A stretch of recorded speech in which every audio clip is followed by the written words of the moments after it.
Okay, so I'm gonna show you a few little clips concerning Whitney Houston and some of the things that was in her body at the time of her death. Of course, a lot of people believe that it was foul play.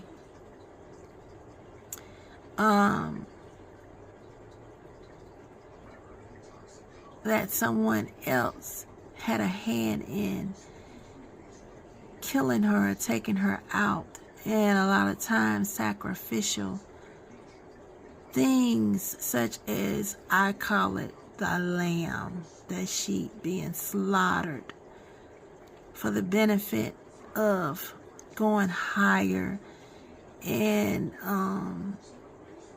being a celebrity. So they often say in Hollywood that you have to sacrifice someone that you truly love.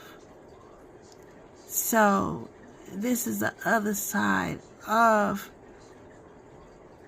hearing what was the cause of her dying. Okay, so here we go. In drugs, if they have had underlying substance abuse issues. Another finding from the report was that the right coronary artery of Houston's heart was narrowed by 60% due to atherosclerosis, where the furring up of the artery by fat causes damage. It is very common in the elderly and has a strong association with smoking. To find a case so severe in someone aged 48 strongly suggests that her addictions had played a part. In 2006, Whitney's sister-in-law outed her as a crack user after the star had denied it on the infamous Diane Sawyer TV interview. The Diane Sawyer interview was absolutely astonishing. You had Whitney come in, sit down very regally, as you'd expect, trying to keep herself together, and you thought, okay, maybe she's all right here. When Diane Sawyer went for the jugular and asked her the tricky questions, as a good journalist should, did you take crack? She was, you could tell, very angry and trying to suppress that. It's not just then. No, what is it? Diane, tell me. Do you know? It's scary then. Whitney dying, crack rehab fails. First of all, let's get one thing straight. Crack is cheap. I make too much money to ever smoke crack. Let's get that straight, okay? We don't do crack. We don't do that. Crack is whack. And she came across as very disjointed, jumpy. With substance abuse and addiction, there was a conspiracy really among those around her, which is often the case with people who live in the public eye, to insulate her from exposure of her own behavior. So although she was taking crack cocaine, she made it clear through publicists, through the people who surrounded her, that she wasn't in fact using crack cocaine, and in fact she was using something else entirely. Crack use again in an interview with Oprah in 2009, where Houston detailed the issues and breakdown of the marriage and told Winfrey that Brown had been abusive during their marriage and had spat on her on one occasion. So when we got back to the house, Vince got angry. I said, please spit on me. He used to spit on me.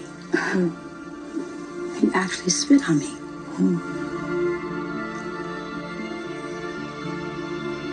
However, the toxicology report would suggest otherwise. Smoking freebase cocaine causes damage to almost every organ in the body, and by its very nature being highly addictive, the damage is compounded with every smoke. February 10th, 7:33 p.m. Celebrities from all around the world are gathered in LA for the Grammys. Houston is in the hotel bar. She's drinking with the guests, seemingly drunk and being very loud. Not everyone in that hotel bar is a guest. And Whitney's local drug dealer, posing as a fan asking for an autograph, was there. In the pen he handed over to Houston, there was a stash of drugs. Casually, she returned the autograph book. Saturday, February 11th. Whitney is asleep in her hotel room. Tonight, Clive Davis will throw his annual star-studded pre-Grammy party. Houston will be the focus of attention for all 800 guests. Recent behavior, however, has shown she is far from ready to be able to make a successful comeback. After days of partying, she awakens feeling unwell. It just looked like everybody's just to her waiting medication. for the big bang. In the early afternoon, she speaks with her cousin, Dionne Her Warwick. cousin, sorry about it. At this point, there was no signs of depression. Warwick later said that Houston seemed upbeat and happy. Mary Jones, her personal assistant, lays out a dress for her to wear at the evening event and suggests that she takes a bath. At 2:45 p.m., Jones heads off to do some errands. The last phone call Whitney attempted to make is to a pastor friend to whom she turned throughout her problems with addiction. Her friend does not answer. There is no witness to what happened next, except Whitney herself. Keycard records from the hotel show that Mary Jones re-entered room 434 at 3:36 p.m. As she goes back in, Jones notices that the floor of the bathroom is soaking wet. She calls out to Whitney, and on receiving no response, she makes her way towards the bathroom and finds her face down in the bath. She tries to lift her out of the water, but cannot do it on her own. So she enlists bodyguard Ray Watson to help her. Together, they succeed in pulling her out. Paramedics from Beverly Hills Fire Department are called at 15:43 and arrive at room 434 within minutes of the emergency call. Whitney is pronounced dead at the scene at 15:55 p.m.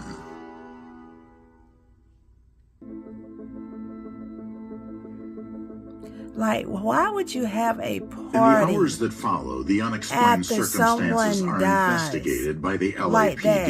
And Houston's y'all are body friends. remains in the room. Why would you have a party? Surprisingly, Clive Davis's party goes ahead in the hotel ballroom downstairs. Do you hear me? The world now knows Whitney is dead.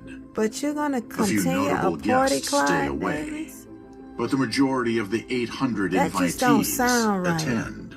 All common sense and decency rails against continuing. It was actually distasteful that Clive went ahead with that party. It very much should have been a tribute to Whitney Houston. I didn't think people should be clinking champagne glasses and laughing. And Sharon Osbourne's quite right. There was somebody who died a few hours before, 4 floors up.